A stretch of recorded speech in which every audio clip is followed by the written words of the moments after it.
Jeda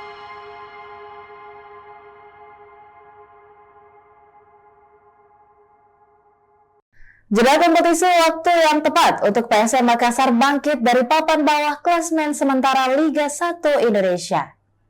PSM Makassar berada di peringkat 12 dengan 23 poin. Tentu ini hasil yang kurang bagus untuk juara bertahan musim lalu itu.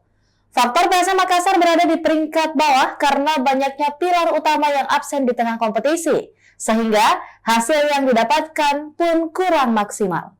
Pemain cedera, problem internal, dan kurangnya supporter hadir dalam tandang mewarnai dinamika di musim ini. Akan tetapi, angin segar didapatkan PSM Makassar. Pasalnya, Juku Eja pada laga terakhir tampil dengan full squad.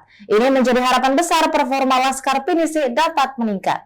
Selain itu, tenaga pasukan Ramang bisa pulih kembali karena adanya libur kompetisi. Dengan kondisi yang ada, peluang Laskar Pinisi merangsek ke papan dan sisa laga sangat terbuka dengan lebar. Juku Eja full tim ditambah dengan adanya pemain baru di setiap lini. Di posisi belakang ada tambahan Ivan Nanda yang didatangkan pada paruh musim ini. Lini tengah ada Zé Paulo sebagai pengganti dari William Pluim yang hengkang. Dan ujung tombak Victor Mansara yang menjanjikan mencetak 2 gol dari 2 laga. Pengamat sepak bola Asegaf Razak mengatakan PSM butuh konsistensi. Jika konsisten, maka finish 4 besar di klasemen Liga 1 bukanlah masalah. Menurutnya, Juku Eja adalah salah satu tim yang diperhitungkan oleh lawan dalam kompetisi.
Demikian Tribun Hot News kali ini, dan jangan lupa saksikan berita lainnya hanya di kanal YouTube dan juga Facebook Tribun Timur.